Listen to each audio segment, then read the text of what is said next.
There will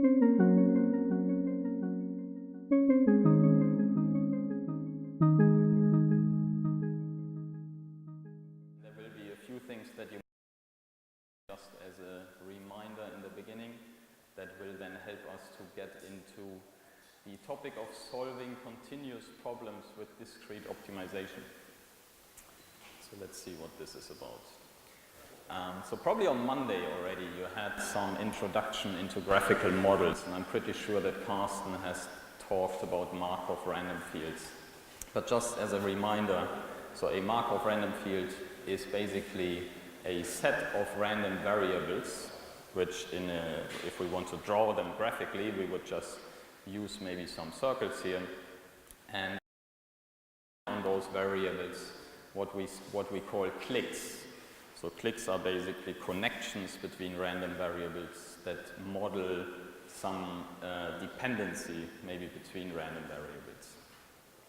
So there are things like pairwise clicks, which basically just connect two random variables or two nodes. Sometimes we call them nodes in the graphical representation.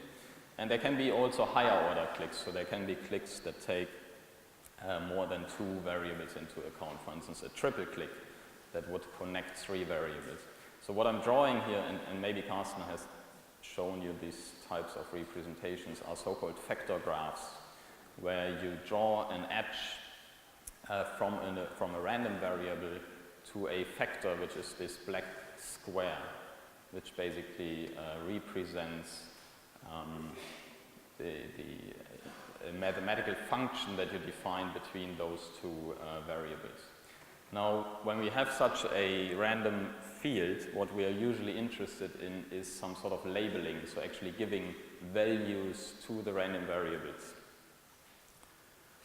And then on those values we can define, or on a labeling we can define a probability or a distribution that takes those random variables and gives us a probability for a particular labeling. So assigning particular values to the random variables, we can associate each of those labelings with a probability. And the nice thing about Markov Random Fields is then this joint probability over the labeling of all variables can be expressed as a product of single probability functions that are defined on those clicks only. So we would have a term for each of those black squares. So that's really the main reason why vector graphs are actually very nice to illustrate your graphical model. Here it's an undirected graphical model. But when you write it in terms of a vector graph, it's immediately clear what are the individual terms that contribute to the joint probability when you want to find a labeling for the Markov Random Field. So now this might have been all like a bit disconnected from the real world, so let's have a look at one particular example. And the reason why I'm starting with computer vision examples is because this is where Markov Random Fields were very, very popular, I guess in the 80s and 90s, but also later on when we got very nice optimization methods for solving Markov Random Fields. But there's another reason, because if we look at an image, basically a 2D image with pixels, then what we call a first-order grid graph is basically representing exactly the representation of an image. So you have a random variable per pixel, and then you have pairwise terms between pixels, which model some dependency between pixels.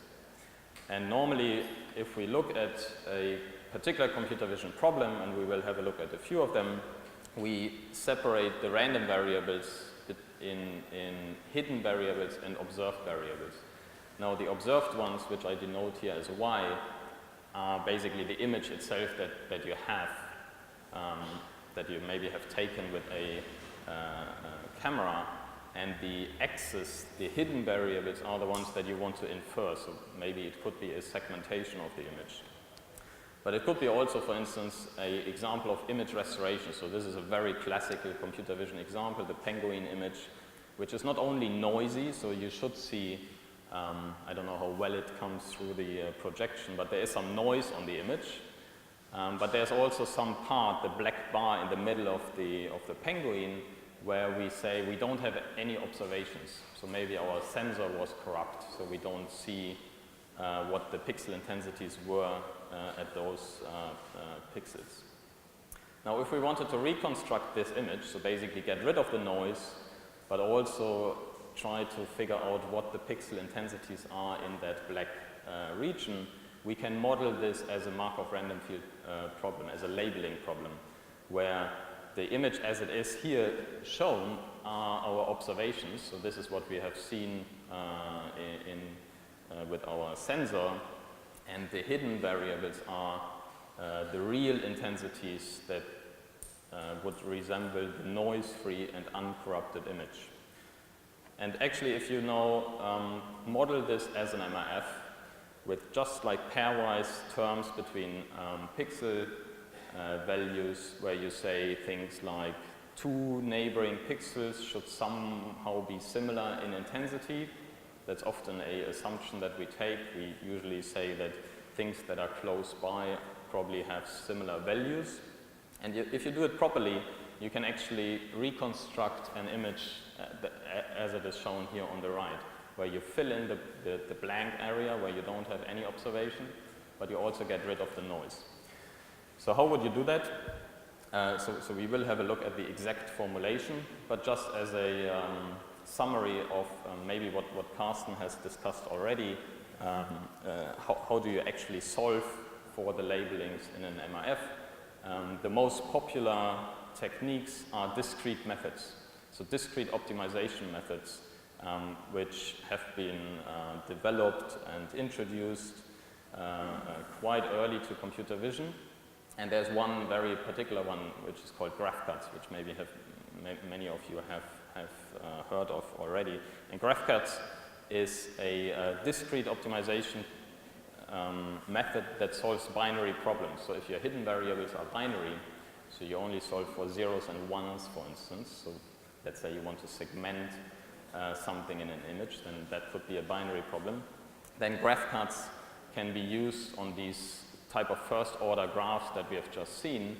And the nice thing is that graph cuts give you a globally optimal solution if your potential functions fulfill certain constraints. But usually you can model your problem such that your energy function or your potential functions are having these constraints, and then you can use something like graph cuts. Then the next big step was, of course, binary problems are a bit limited. Often we're interested in non-binary problems, in multi-class problems, and that's called multi-labeling. And there the big improvement came when people discovered that you can actually use, or that you can formulate a multi-labeling problem in terms of an iterative binary problem. So this is what expansion moves are about, which basically apply iterative graph cuts. So random fields basically have been used a lot for image segmentation, and that's basically the introduction that I'm using initially to tell you that MRFs are nice for solving certain problems. And I don't know if Carsten has shown you, did he do a PowerPoint demonstration of graph cuts? No, he didn't. He should have. Because actually in PowerPoint, or I guess in the version starting from 2010, you can do funny things. You can actually do image processing. So this is an image of a cat here. So excuse my German menu here, but you have to believe that this says extract, kind of. So I can apply this on this image, and now what I get is a bounding box that I can move around. And from that bounding box, there are some things evaluated, basically some statistics of the image. And if I move this box around, you will see that the segmentation of the cat changes. So if I accept this, I would maybe get something like this. And basically what's happening, it's using a MRF, Markov random field, in the background, and these potential functions are modeled in a way that they make use of the bounding box that you draw. So the user here is basically giving the algorithm some input of where is the object that I want to segment. You basically draw a box around it, and then you compute some statistics on the box and outside the box to learn what the object is and what the background is that you want. And if you're not happy with this segmentation, it also allows you to do manual interactions. So if I want to get rid of this flower pot here, I can draw a little bit, and then it does a recomputation. And that's actually using graph cuts in the background. And the reason why Carsten should have told you is, so this method in PowerPoint is based on a paper called GrabCut, where he's the first author. So when he was at Microsoft, this was one of his products that made, or one of his papers that made it into a product. So you can find this in PowerPoint.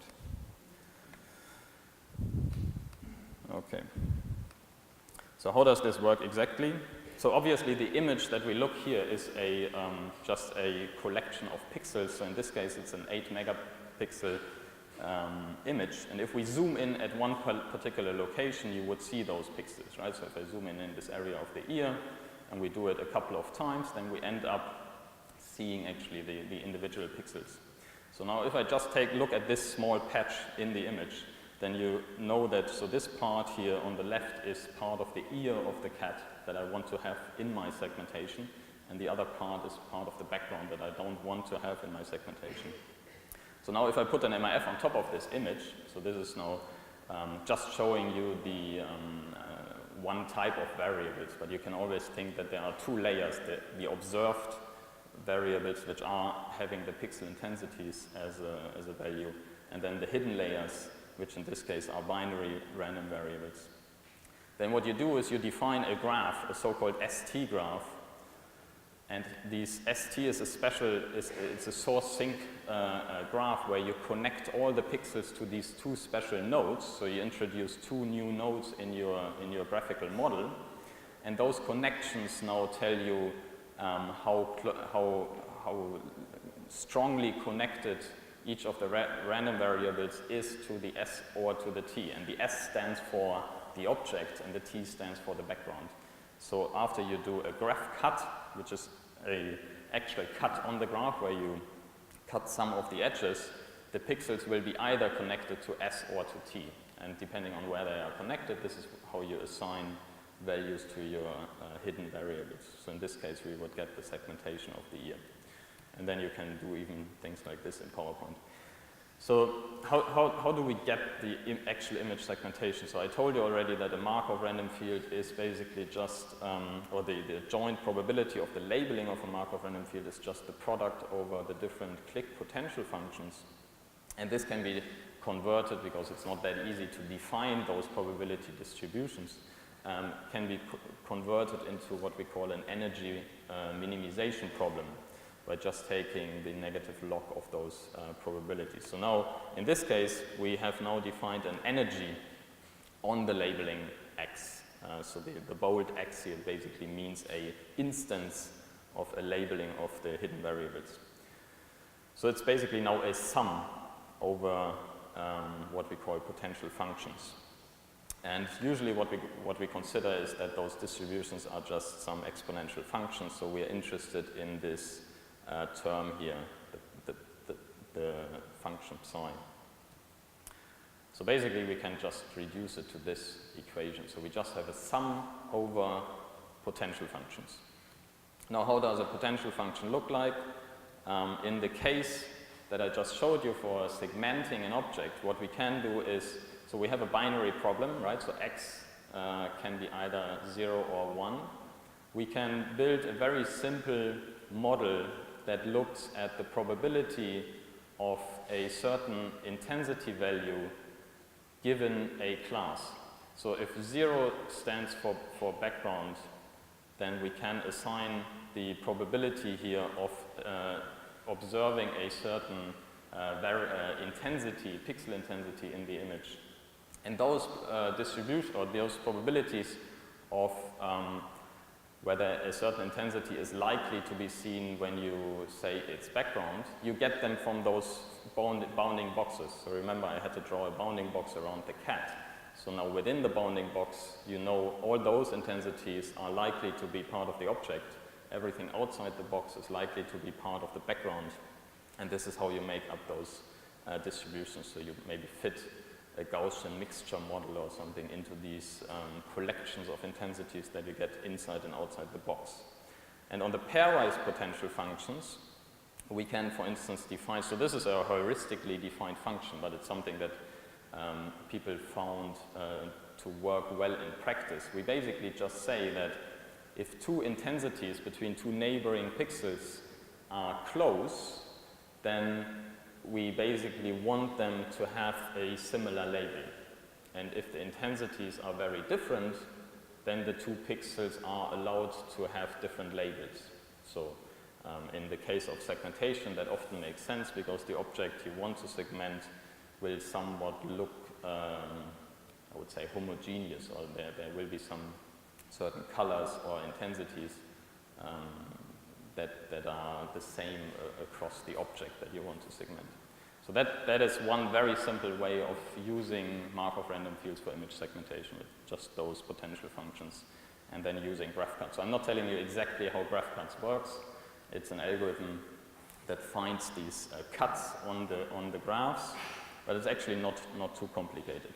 So now here's just another example now on a medical scan of a brain with a lesion in the frontal part of the brain, and I'm just showing you different results. So the first thing, the blue reddish image here are showing you the probabilities for each of the pixels independently, whether we believe it's part of the lesion or not. And that's a probability that was generated maybe by another method. So in this case, we actually used random forests that I was talking about earlier on Monday, that give you per pixel probability after it was trained on maybe some other images, how likely each pixel is to be part of the lesion. So if it's more red, then we believe it's part of the lesion. Now, the only thing I want to show you here are three different results when we play with a weighting parameter on the pairwise terms. Now, the so-called unary terms that only look at individual pixels basically just take this probability map, but then you can basically weight with different factors how much you want to have two neighboring pixels linked. And as you tune this up, so you give more weight on the pairwise terms, you get something like on the right. And with other terms where you put it to 0, you basically just more or less threshold this probability map. So you can control the influence of the neighboring connections. So for instance, in this case, the darker bits here are actually part of the lesions, but they haven't been modeled well by our first classifier here. But with the pairwise terms, you can enforce the labeling to be consistent across neighbors, so it would even fill in those holes. But that's then, of course, a tuning parameter that you need to control. So this is a figure that was taken from the original graph cut paper where Yuri Boykov introduced graph cuts for image segmentation, and again they showed how you can use this lambda, which is the weighting on the pairwise terms, to get very different results. So the original image here was a kind of a binary image which only had these little squares here. And now if you let the user to decide to basically give a brush stroke instead of a bounding box just somewhere in the middle of those squares, and then some brush strokes saying that the background is background, then depending on the lambda you can get very different results. So you can actually get as a final segmentation result this whole square, so it's filling in all the blanks between the squares. Or you can get something very isolated if you set lambda to 0, for instance. Okay, so this is still all binary, so we have considered the case where the hidden variables can take values between 0 and 1. But so now how do we expand this to multi-labeling problems? So here the idea is basically, again, we use these Esti graphs.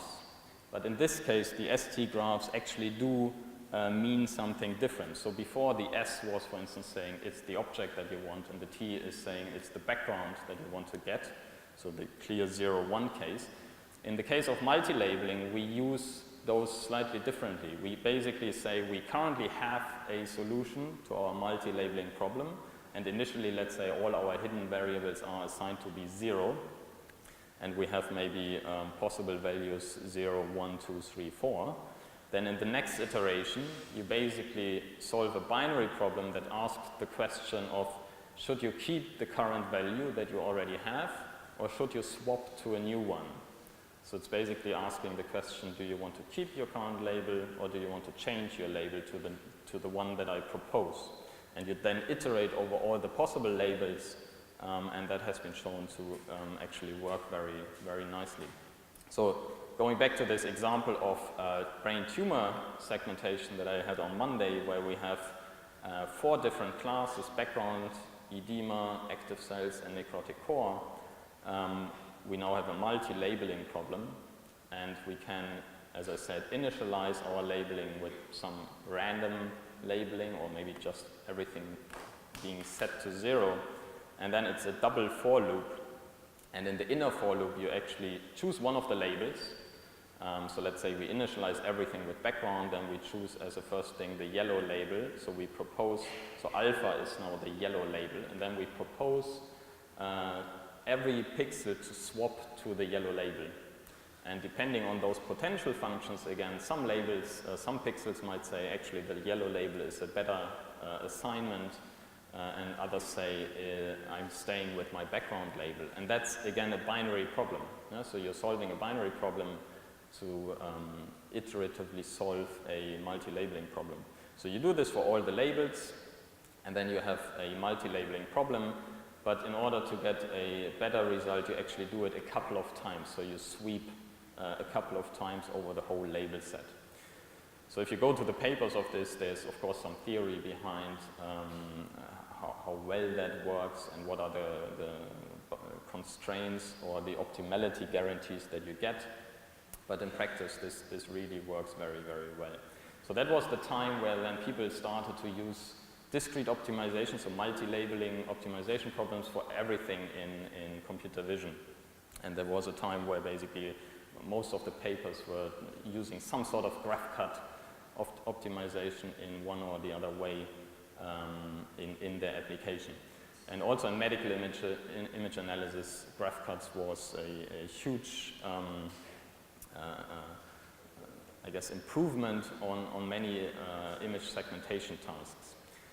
So those methods were around, and they seem to be very powerful, but the problem is that they live in a discrete domain. Yeah? So you have these labels, which are discrete values that you can assign to your hidden variables. But often we have to deal with continuous problems, where our hidden variables are actually continuous variables, where you want to find a real value. So we started to work on image registration. So this is actually part of the work I did during my PhD, where we then thought about how could we make use of those discrete optimization methods, but for problems where we actually don't want to solve something discrete. We want to solve, for instance, image registration. So just as a reminder, maybe some don't know, most people might know what image registration is about. Normally we consider the case where we have 2 images. It can be more, but let's just stick for the moment for 2 images. And we want to find correspondences between the images. So we want to know for each pixel in one image what is the corresponding pixel in the other image. And that's very, very useful in medical image analysis, because you can do follow-up scans, you can have longitudinal studies of the same subject over time. You want to find what has happened in the image. For instance, did some organs change? Did the tumor shrink or grow? But of course, there are other changes in the image. The person might be different in the scanner. They might have gained weight or lost weight over a couple of weeks or months. And then obviously what you see in the image is very different between the different time points. So in this case, we have a subject excuse me, with 2 time points. So it's an abdominal scan. So we look at the CT scan here in coronal plane. So we see the liver and the kidneys here and the part of the spine. And if we want to align the two, the first thing we can do is actually just overlay them and see how bad the registration is. So if I put one of the images in the green channel of a color image and the other one in the red channel, this is what I would get. So you should see that there is a clear misalignment between the kidneys, for instance, and also the pelvis bone and so on. And this is simply because the patient might be in the scanner like slightly differently, or there might be, of course, also pathological changes that happen. So now the task of image registration is to basically find a transformation on one of the images that you align the two, that you now have correspondences between the two images. And now the question is, of course, how do we find this transformation? So in the most general case, this transformation is a nonlinear transformation that actually has a displacement vector at each of the points. Yeah? So each of the points can move somewhere. So this is the most general case. And this is then often shown as some sort of deformed grid, which basically shows you what kind of deformation is happening between the two images. But you could also think that you have at each pixel or each voxel a vector that points to the position where it lives in the other image. Okay, so going back to these misaligned images and then the result after alignment. So now if I put those two images not in the color channels of just for illustration here, but I subtract them from each other, what you would see is that if you take the difference between the two images, then obviously in the difference image before registration, you do see a lot of differences. So these bright values here basically mean that there's a lot of difference in intensities between the two images. And on the right, where the images are registered, you don't see many differences. I mean, that's the whole point of registration. But the image kind of looks darker, so there are less differences. And this observation is actually exactly what you then use in order to solve registration. So you basically start with this image on the left, and you want to now find a transformation that gives you a difference image like this. So that's the most simplest case on how you can do registration. And that's again an optimization problem. So just a bit of formalizing this. So normally we consider a minimization problem where again we have some energy function E here, and we have the two images. So I call the images I and J. And the image J is actually the image that we consider to be the fixed image or the target image. And the image I is undergoing a transformation T. And this phi here is basically the parameters of that transformation.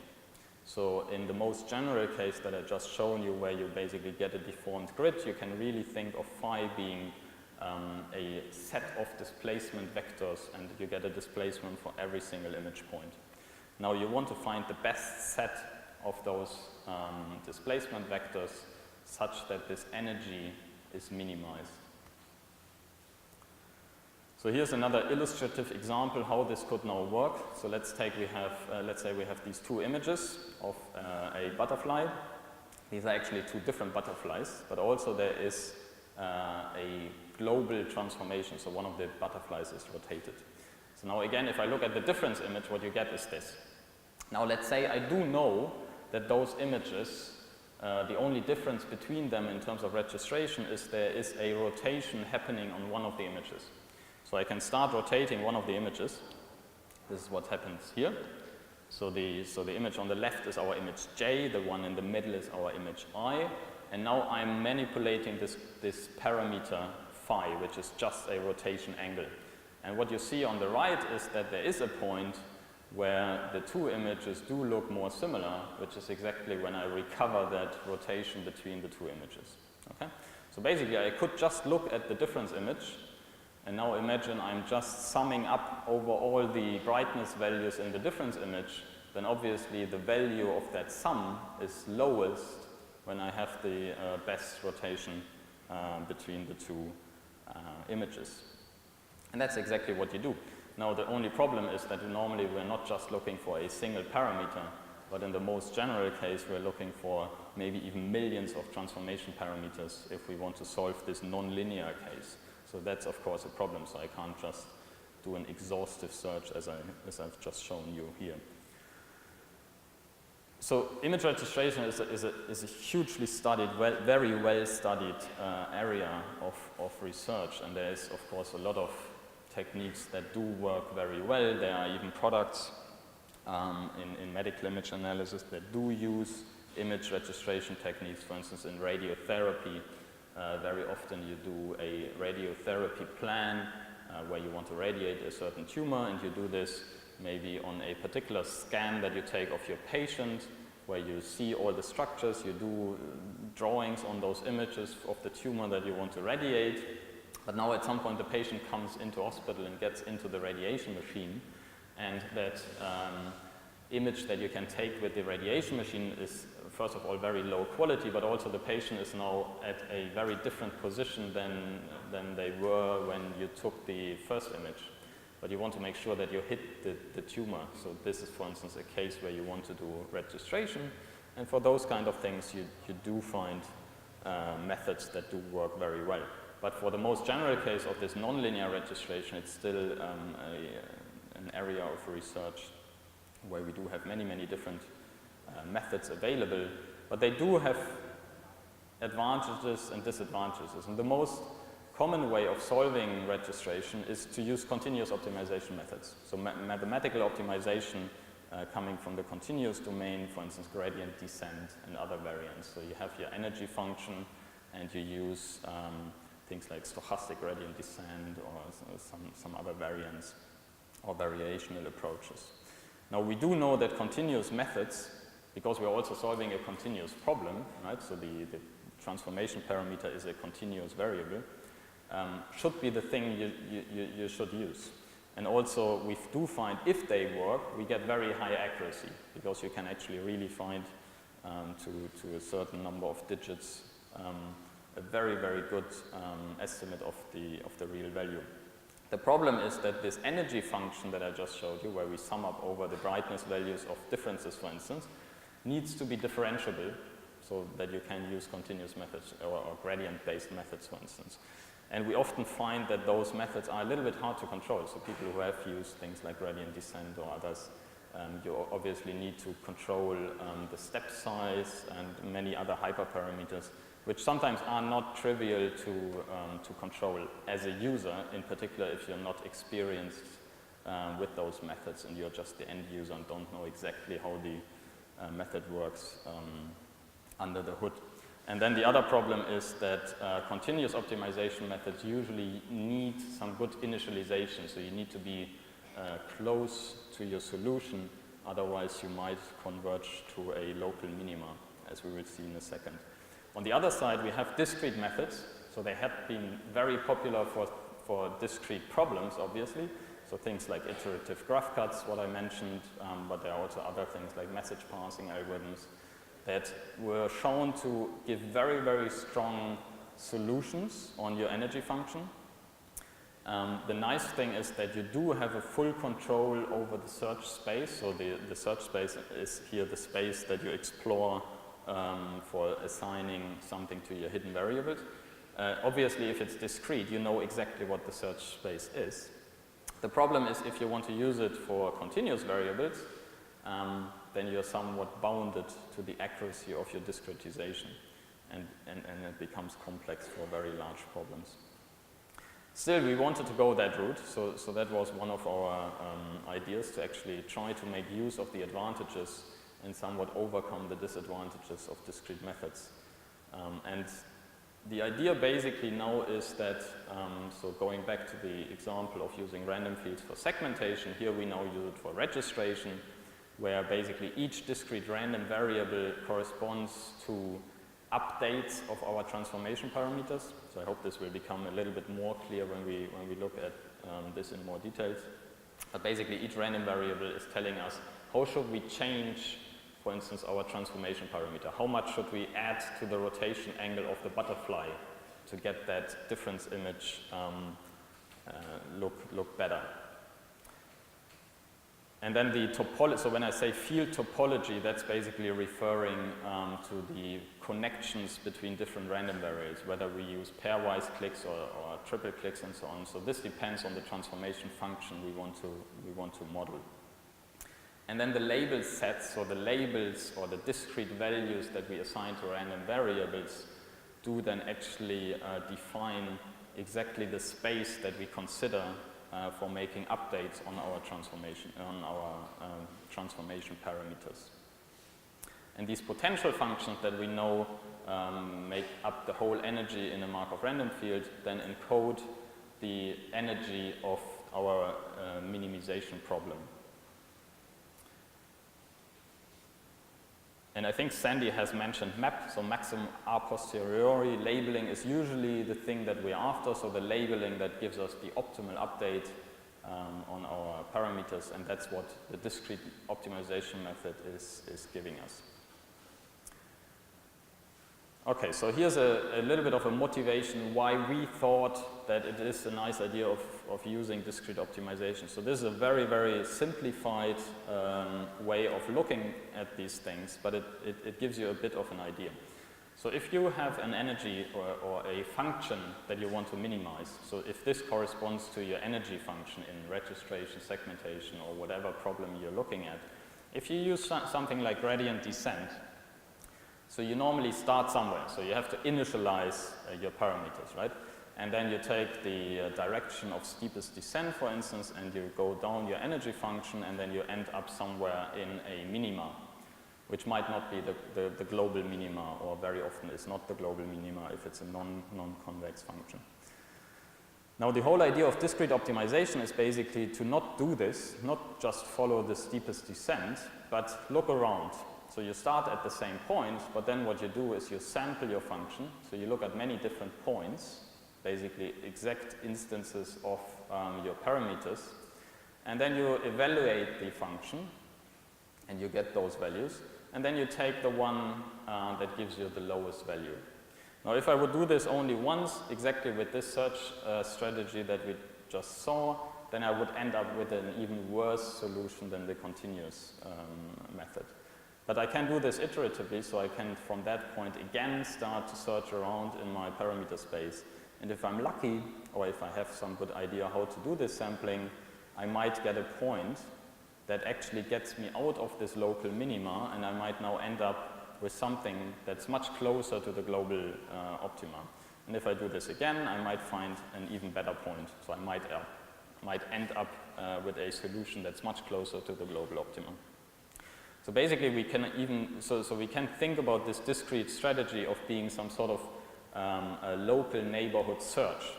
So basically looking at many different possible instantiations of our problem, and then evaluating the energy underneath and trying to get the best solution. The nice thing is for these search strategies, there are very, very efficient algorithms available. So the ones that we use for segmentation, like these expansion moves algorithms that I mentioned that are based on iterative graph cuts, are extremely efficient. And I guess one of the nice things is that here now our energy function doesn't need to be differentiable, because we never need a gradient to decide in which direction we go for optimizing the problem. We're basically just evaluating the function. And evaluating the function is usually much easier because we have it defined than differentiating it. Yeah, and as I said, so this is also called large neighborhood search, which can avoid local minima if it's having a good search strategy. But the problem is, you see basically, why don't we get to the global optima here? So there's still like a little bit of a mismatch between the global optima of the function and the solution we got.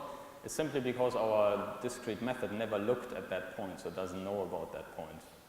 So the discretization of the search space bounds our accuracy that we can get. And the other problem is, if this is an energy function that lives in very high dimensional spaces, then actually those search strategies do become quite complex. So we need to find some solutions for that. So the first thing we did was to introduce an adaptive search space refinement, which is kind of the obvious thing to do here, which is similar to other optimization methods that, of course, do an adaptive strategy of their optimization, like the step size and gradient descent is normally adapted dynamically So the idea here is that initially we just need to define our search range large enough. So wherever we start with our problem, we just want to make sure that there is a large enough range on which we search, so that we hope that the optimal solution is somewhere within that range. And then on that range we do some sampling. So we need to decide some sort of step size or something that we use to do the sampling of the energy function. And now we basically check after each iteration whether our energy value goes down or not, and we can use that then to make a decision how we adaptively change our search range. So if we see that our energy function is not changing anymore from the current search sampling, then we might want to change the step size. And that's the way how you could get to that global optima. So you're sitting at that point that is close, you see that nothing around you has smaller values than the position where you are, then obviously you would shrink the step size and you might get to that point. So we did a bit of work on doing this dynamically based on the energy function itself, where that search range would try to adjust itself to the shape of the energy function. But sometimes it's also enough to use some heuristic strategy. Okay, so now going back to actual nonlinear registration, how we say, or deformable registration of two objects. So here we have two segments that we want to align. So the point here is that we want to find a nonlinear registration in a way that we match the two images, right? So we find again this deformed grid or the set of displacements that maps one image to the other. So in this case the transformation is really defined as being just the identity mapping plus a dense displacement field. So D here means that for each point in the image we have a displacement vector. So now the random variables correspond to the image points in our Markov Random Fields, and the labels correspond to actual displacements. Now the problem is, if you do this naively, then, and thinking about a medical imaging problem where, let's say, we have a moderately sized brain scan of 256 voxels, of course in all three dimensions, and you have to solve a 3D displacement vector for each of those voxels, you have something around 50 million unknowns, which seems not to be very attractive or tractable to solve. So this is not really how we do it. We don't solve for each individual image point where it should go. Instead, we first do some sort of dimensionality reduction. Basically, it's just a parametrization of that dense displacement field. And what we use here is something that has been used before as well, is to use a low parametric representation that allows us to model the dense field. So if we have an image here like this, of this checkerboard sphere, we can put a regular grid on top of this. And at each intersections, we basically get a control point. And now if we use those control points instead, and for instance assign displacement vectors just to those control points, what we can do is we can actually deform the image, so we can get a deformation of the underlying object by doing some interpolation in between. So it's a very, very simple way of getting rid of the many parameters. But of course now you have to work with those control points. But they basically still allow you to do quite, I guess, variable or different types of transformations to your object. Now, so you do get the dense displacement field just by interpolating from the control point. So in the case of a 1D example here, so each of those axes here is a control point. And if we assign those displacement vectors, so the control point x3 here and the control point, so this should be a 2x2, get those two displacement vectors, then we use some basis functions. So very often we use things like B-splines, for instance, to interpolate the displacements in between. So the pixels that would live between two control points get these type of interpolated displacements driven by the ones that we assign to the control points. Okay, so this basically allows us to bring down the number of parameters immensely. So before we had D with like these 50 million unknowns, but now D is parameterized by phi, and that is expressed as a linear combination of the displacements. So these are the displacements of the control points, and these are the weightings that you get for each of the control points from those basis functions. So if you want to know the displacement for a certain image point P here, you just sum up over the control points times over the control point displacement times a certain weighting. And the weighting, of course, depends how close you are to a certain control point. And now instead of having random variables in the Markov random field for each image point, we have random variables that correspond to the control points. And the labels obviously correspond to the control point displacements. So now we can go back to our MRF energy that we, for instance, used to restore the penguin image, which has these two parts, which is the so-called unary term. So these are the potential functions that are defined on single unobserved variables, but they are connected to their observation. Yeah? So even if they are called unaries, they actually do look at two random variables, but one of them is observed, one is unobserved. And we have the pairwise term, which connects two unobserved variables here, xi and xj. So that's the observation here, and that's the labeling that we want to get. And now we basically just have to put in or replace the potential functions with potential functions that make sense for the case of image registration. So now the goal is here to find a labeling for the parameters phi, which are our transformation parameters. The observations are I and j, the two images. And now we have unary functions defined on the control point displacements, and we look at the two images. And the other one, the pairwise terms, basically look at the control point displacements between two neighboring control points. So going back to the example of the fish, so we have the two images, the I image and the image j that we want to reach, the target image. If we subtract the two from each other, we again get that difference image that we want to basically minimize, so we don't want to see many differences here.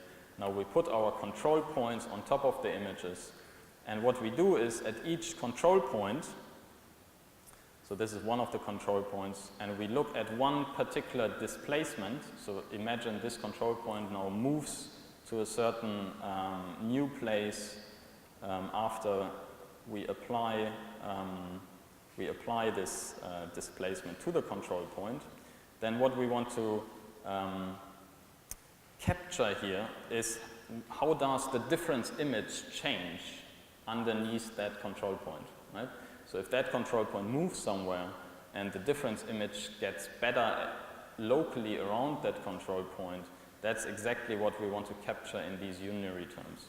So the unary terms here look at a local image patch around a control point and measure how the difference image changes when we apply a certain control point. The pairwise terms are again, so here the 1D case for simplicity, looking at two control points, and if we have a certain displacement already, so these are the black lines here, and we want to add an update on the displacement, so remember that we said that our actual assignment will be updates to the transformation parameters, then the new displacements would be the blue ones. And what this pairwise term does is basically it makes sure that two control points should somewhat get similar displacement. So it can, for instance, penalize the magnitude of the vector differences between the two, if that's the function that we believe is the right one to do. So for the first part, we need some sort of efficient strategy, because we have a couple of displacements that we want to test, and we want to know very quickly what is the best displacement to apply. And what we found is actually that you can have this efficient approximation scheme where you build up a table which has the number of columns is the number of control points in your grid. and the rows are the number of labels, so the number of displacements that you want to use, then what you can do is, so you start with your initial overlay of the two images, or the subtraction of the two images, and now we just pass over all the control points by assuming we do nothing to the control point. So that's a zero displacement, right? Then basically what you saw in this little animation is that you look at each of those local patches and you just sum up the intensity differences, and that's what you put in each of those entries in the table. So each of those blue squares here is a value that gives you the sum of the differences in the local patch. Now we apply a displacement. So we have some sort of discretization of the displacement space, but let's say we just say that the control point should move, whatever, 5 millimeters to the right. What we can actually do is we apply that whole thing, so the 5 millimeter shift, to the entire image. And this is happening, I hope you can see this, in the difference image. So we apply a little bit of a shift here for the second row, and what you see is that the difference image does change. And it changes locally for different control points. For instance, if we look at the back part of the fish here, there might be actually fewer differences after I applied 5 millimeter shift. But in other areas, it might not change, or it might give even larger differences, like in the front part here, for instance. But again, so we apply the 5 millimeter to the whole image, and then we just sweep again over the image and do the sums locally for each of the local image patches. And then we take another displacement, and now you clearly see, for instance, if I would use that displacement globally on the whole image, then locally it's actually quite good for the tail of the fish, but it's not good for other parts. But that will be reflected in that table. And then I do this for a couple of other displacements, and then you basically encode the change that happens when you apply a certain displacement. But now think about what we do here. So we shift a whole image with a global displacement, and then we compute the differences locally. That's an operation that can be done extremely fast on computers. And in particular, you could use parallel computing for this, because each row is computed independently. So that's, for instance, very, very suitable to be run on the GPU, but even on multi-core CPUs, that's something that you can do very, very efficiently. So you build up this table. The only thing you need to do is decide how many labels you want to do, but that's basically the discretization strategy that you need to employ. And there are different ways of doing this, so we came up only with simple ones. In the meantime, I think people have worked out a little bit more clever strategies for this. But for instance, in 2D, you could, for instance, just do something like at each control point, I do some sort of star shape search. So you go in, you look at different directions, so diagonal directions, horizontal, vertical, and you take a few displacement samples there. In 3D, you easily end up then with too many, so you could also just look in 6 directions. Now the question is this enough to actually get a good registration? So again, what we need here is some refinement strategy. So these are the displacements that we look at in each iteration. But then we can do many iterations, because we always update our current estimate of the transformation. And then at the new position of the control point, you start searching again. So actually you can, in theory, if you do this long enough, reach any position that you want, even if you start by very discrete ways of searching around. So it's maybe a bit related to things like line search and continuous optimization. So there is code available, so you can actually test this tool. I think we made it available, so you can download it on different platforms and you can try it out. So back then, there wasn't much data that you could use for evaluating these kind of things. So one big problem in nonlinear registration is that there is usually no ground truth. So it's very, very difficult to evaluate how good a registration method works. And people looked into this, and there were some nice initiatives or efforts towards annotating data so that you can actually use it to evaluate how good registration works. But the problem is always that, in particular in nonlinear registration, it's really difficult to get the correct answer for all the image points where they should actually be mapped to. So instead what people normally do is, for instance, take 2 scans. So this is a example of a 4D CT scan. So 4D because it's taken over time over the breathing cycle. So we would see a 3D image at different time points of the breathing cycle. And then those guys annotated the scans by clicking on points where they know they belong to each other. Yeah? But those can, of course, be only a small set of points. So here they identified 40 correspondence points. There are now data sets available where you have many CT scans, where you have a few hundred correspondences that are believed to be correct. But they are then, of course, restricted only to certain parts of the body. So again, evaluating nonlinear registration is still an unsolved problem. But let's say we do use those correspondences that we have, then we can ignore them when we do the registration, and then afterwards check how well do they match after we computed our transformation. This is what we did here. So this is really not a comprehensive analysis, but the idea was here to give some intuition of how well this method works that we propose using discrete optimization compared to back then what were the state-of-the-art methods using continuous optimization. So what you do see in these plots, I hope you can see the plots, but basically what you should see is on the left plot you see the average error or the mean error on those 40 control points. First of all, before you do registration, so the actual 4D sequence was over 10 time points of the breathing cycle. So we took 1 time point fixed, and then you would see the breathing motion over the other 9. And if you don't do anything and you just look at the differences between those correspondences, you would get, for instance, this error. So basically you're reflecting the breathing motion here in the blue line. After you run those registration methods, you basically get rid of that error. So it goes down to like almost like 1 millimeter error, which is quite good, I guess, on those images. So first of all, you see that all these methods kind of seem to perform very similar, which is nice. But also we do see, although it's the lowest here, but it's really just done on those 10 images, so I wouldn't interpret too much into this, but that our method actually competes quite well with continuous methods, because that was one of the worries. Since we use discrete search, can it achieve the same accuracy as a continuous method? And then if we look at the maximum error, again, we see that it's also quite robust compared to some other methods. So here the one that basically has these outliers is using a stochastic gradient descent, and that can then, just because you do random sampling, sometimes happen that you do get some outliers. But more importantly, what we found is, so this is again just the same experiment, now just like summarized in box plots for the different methods and hours here.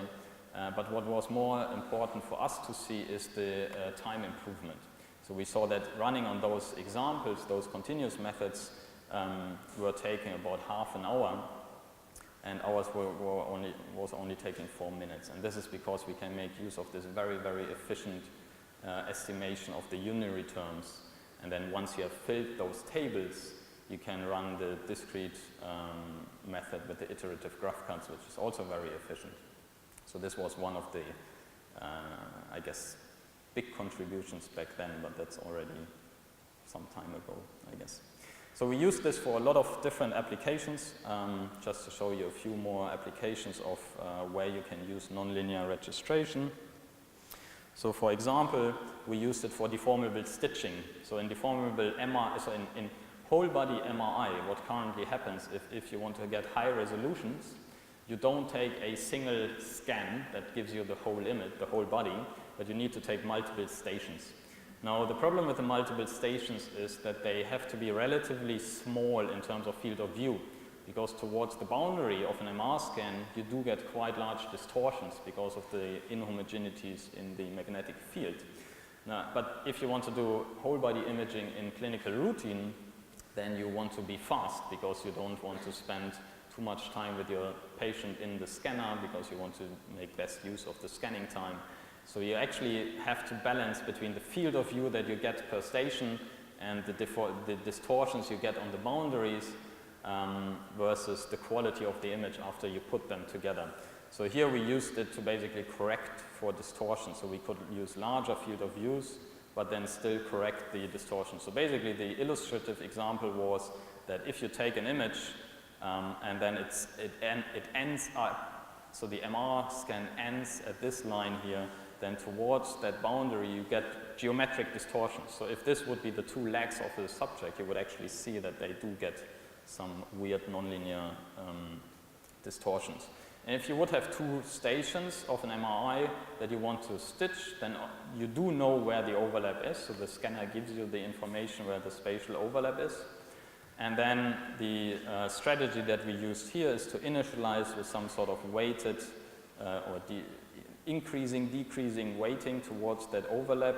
And then we could run over a couple of iterations to stitch those two images together. Now you do get something like this, so this is just an animation of the process. Now the obvious thing here is that in the result on the right, you do still have some distortion because the method of course doesn't know what the real distortion-free model is, but you do get a nice continuous transition between the two stations. So if you would put in some prior knowledge, for instance, that those have to be straight bars, then that's something you could model in the potential functions of the random field, but here we didn't do it.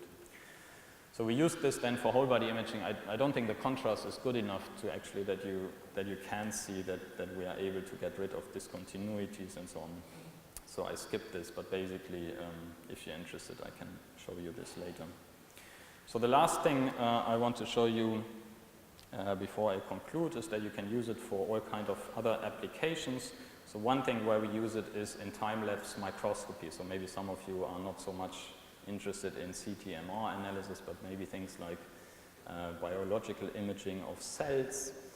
So we had we have a collaboration with some people at the National Heart and Lung Institute at Imperial College, and they are trying to image certain cells in the lung, the neutrophils, where they want to understand what those cells do. Now the problem is when they use very advanced imaging for this, and the imaging basically changes all the time because they still don't know what the best way is of doing the imaging. So we came up with a pipeline. So what they are interested in is the cell tracking. So the final thing here on the right, they want to know how a cell moves over time in the tissue. For instance, if there's an inflammation in the lung, they want to know what those cells do when there is an inflammation. Do they go there? Do they talk to each other? They actually do. They do meet and apparently exchange information. And this is something they want to get out from those tracks. Yeah? So they want to track where the cells are going. The problem is the images look like this. So this is a video of the images they can get with their laser microscopy. And that was the first sequence we got from them. So it's like a pseudo-colored image. So I'm not sure if you see, but there are some red cells. Those are the ones they are interested in. And they do stuff. So you do sometimes see there's a cell coming and then staying at some point and then moving on, maybe meeting another cell. But the problem is it's very difficult to see because everything is like wobbling around. There's a lot of motion. And they showed us this image and they said, okay, we would need some software that would do the cell tracking. But the problem is the cells do move even if they don't move, simply just because of the scanning artifacts. So we tried to do this, and then the next time they gave us a scan, it looked like this. So it was even worse. And the problem is they hadn't figured out still what the best way is of doing the synchronization of their laser. That basically it's a raster scan microscope. And the mouse they are scanning. So it's a living mouse which is breathing. So actually what you see is breathing motion. But because the mouse is breathing and you do the raster scanning, you get different points and different cycles of the breathing motion. So we basically used our registration method to stabilize the images, and it turned out that actually worked quite well. So here you see on the left the original image with the motion, and then on the right you see after you do the non-rigid alignment of each of the video frames, to each other, you can now start studying the cells much better because the background is basically stabilized. So this is one application of doing this. And even on this other image, it actually worked quite well, where you now can much clearer see where the cells are and what they do. So this is just an example that this works. So if you do have problems like this, you might want to try our software or other people's software that is available. Okay, let me see. I think I'm out of time, and maybe if I finish here, we have some time for questions, which might be good. So thank you for your attention.